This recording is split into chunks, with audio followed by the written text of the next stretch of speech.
Hello friends, இன்றைக்கானது ஒரு bread வச்சு ஒரு ஈஸி அண்ட் குவிக்கான ஒரு ஸ்நாக் தான் பார்க்க போகிறோம். வாங்க ரெசிபி பார்த்துடலாம், வீடியோக்குள்ளே போயிடலாம். அதுக்காக ஒரு பவுலில் வந்து 1 எக் வந்து நான் சேர்த்துருக்கேன். கூடவே 1 ஸ்பூன் வந்து சில்லி ஃப்ளேக்ஸும் எடுத்திருக்கேன். இதுக்கப்புறமா 1/2 ஸ்பூன் வந்து சால்ட் சேர்த்துருக்கேன். அதுக்கப்புறமா 1/2 ஸ்பூன் வந்து கரம் மசாலாவும் சேர்த்துட்டு, இதோட 1 ஸ்பூன் வந்து இஞ்சி பூண்டு பேஸ்ட் போட்டுட்டு, கொஞ்சமாக வந்து கொத்தமல்லியை இந்த மாதிரி ஃபைனாக சாப் பண்ணி போட்டு நல்லா இப்படி பீட் பண்ணி வச்சுக்கோங்க. இப்போது நான் வந்து இங்கே 2 ஸ்லைசஸ் ப்ரெட் எடுத்திருக்கேன். அதை வந்து இந்த மாதிரி ஹாஃபை வந்து கட் பண்ணி எடுத்துக்கிறேன்.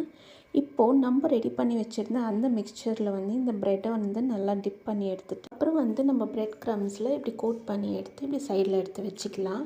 ஸோ நான் இங்கே 1 எக்கு சேர்த்துருக்கேன். இது வந்து 2 ஸ்லைஸ் ஆஃப் ப்ரெட்டுக்கு வந்து கரெக்டாக இருக்கும். உங்களுக்கு இன்னும் கொஞ்சம் வேணும்னா இன்னொரு முட்டையை வந்து சேர்த்துக்கலாம். இப்போ ஒரு பேனில் வந்து 5 to 6 ஸ்பூன்ஸ் அளவுக்கு ஆயில் போட்டுட்டு, நம்ம ரெடி பண்ணி வச்சுருந்த இந்த ப்ரெட் எல்லாமே ஷாலோ ஃப்ரை தான் வந்து பண்ண போகிறோம்.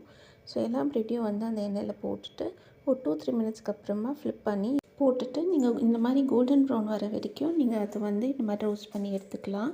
ஸோ இப்படி எடுத்தால் நம்மளோட இந்த குயிக் ஸ்நாக் வந்து சூப்பராக ரெடி ஆகிடும். கண்டிப்பாக ட்ரை பண்ணி பாருங்கள். கிட்ஸ் எல்லாருக்குமே ரொம்பவே பிடிக்கும். ட்ரை பண்ணி பார்த்துட்டு கமெண்ட் பாக்ஸில் கமெண்ட் பண்ணுங்கள். அண்ட் மறக்காமல் சப்ஸ்கிரைப் பண்ணிவிட்டு வீடியோ பார்த்ததுக்கு தேங்க்யூ ஃபார் வாட்சிங்.